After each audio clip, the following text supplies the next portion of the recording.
Bonjour à tous, bonjour à toutes, bienvenue dans cette 6e chronique de chansons. Et oui, déjà, aujourd'hui je veux vous parler d'une chanson de Florent Pagny qui s'appelle Le Soldat. Elle parle de quoi la chanson?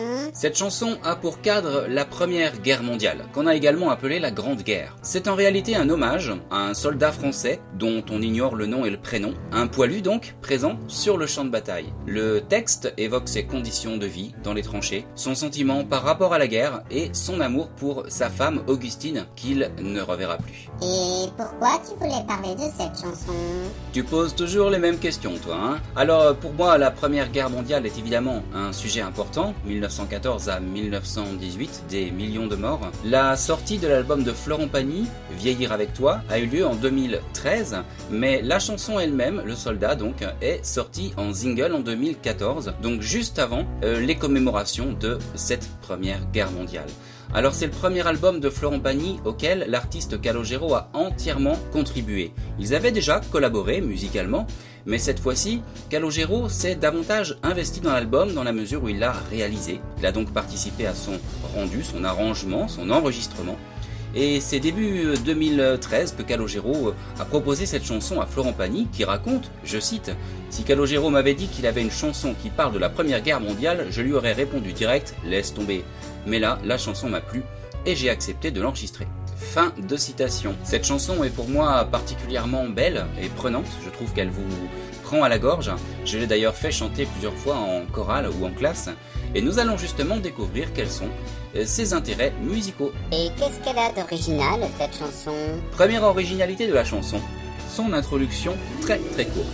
À peine 5 secondes et on est plongé dans l'action, dans la chanson, dans l'univers de la guerre. Pendant ces 5 secondes, une belle mélodie de piano et des violons qui jouent dans une technique qu'on appelle le tremolo, c'est-à-dire en frottant leur archet très rapidement sur les cordes comme une sorte de zigzag, et cela crée tout de suite un petit effet de surprise ou de mystère.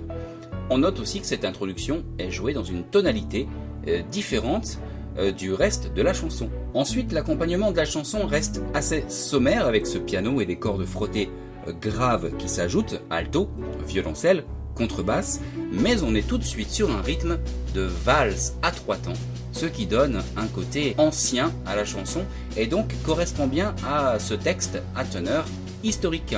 Enfin, voici l'ensemble des instruments qui interviennent dans la chanson entière. Un piano donc, un orchestre à cordes, notamment mis en valeur dans le couplet 3, et une batterie, donc finalement aucun instrument électrique. Et également une harpe, très à découvert dans le couplet 4 au moment où le soldat parle de l'amour pour sa femme, ce qui apporte un peu de douceur. On entend aussi dans le 4e refrain des cloches qui indiquent évidemment que la mort du soldat approche, d'autant plus qu'à ce moment-là le chanteur a baissé sa puissance de voix, son volume sonore. On remarque aussi que très peu de temps s'écoule entre les couplets et les refrains. Tout s'enchaîne comme dans un combat. Pour ne pas briser le rythme, c'est la voix de Florent Pagny par une mélodie très jolie montant vers l'aigu qui assure la transition vers chaque refrain. Et quelques secondes seulement séparent le refrain du couplet suivant. Les refrains sont presque composés de paroles en la la la, la la la la, en formule descendante qui pourrait figurer comme des corps ou des bombes qui tomberaient. À noter aussi la caisse claire qui entre sur le refrain et qui rappelle le côté militaire de la chanson. Le refrain est d'ailleurs bâti sur une grille harmonique qui s'appelle une marche d'harmonie, ce qui peut aussi évoquer le côté marche militaire. Alors la chanson est évidemment écrite dans une tonalité mineure. Prêtez également une oreille au chœur discret derrière la voix de Florent Pagny. Ils sont réalisés seulement par des hommes, sûrement pour évoquer les soldats, et on peut y distinguer la voix de Calogero. Maintenant parlons des paroles, car elles sont très poignantes. Écrites à la première personne, on est le soldat, on est à sa place, on mène le combat à sa place. Le texte a été écrit par Marie Bastide, la compagne de Calogero, et ce texte est écrit sous la forme de lettres adressées à Augustine, qui serait donc la femme de ce soldat. Ce soldat qui raconte ses dernières pensées et raconte même sa propre mort au final, ce qui est bien sûr impossible, mais qui donne à la chanson un côté encore plus profond et plus surréaliste. Il dénonce aussi, notons-le, la violence de la guerre. Par exemple, quand il dit « Ces autres que l'on tue sont les mêmes que moi ». On peut noter une certaine contradiction entre ce texte, extrêmement dramatique, et pourtant écrit sur un rythme de valse qui est à la base une danse, donc qui se veut plutôt entraînante et festive. Le clip de la chanson, ça c'est pour la petite anecdote. D'ailleurs, on pourrait inventer une nouvelle question, non? Est-ce que tu as une anecdote à raconter sur cette chanson? Oui, justement, j'en ai une.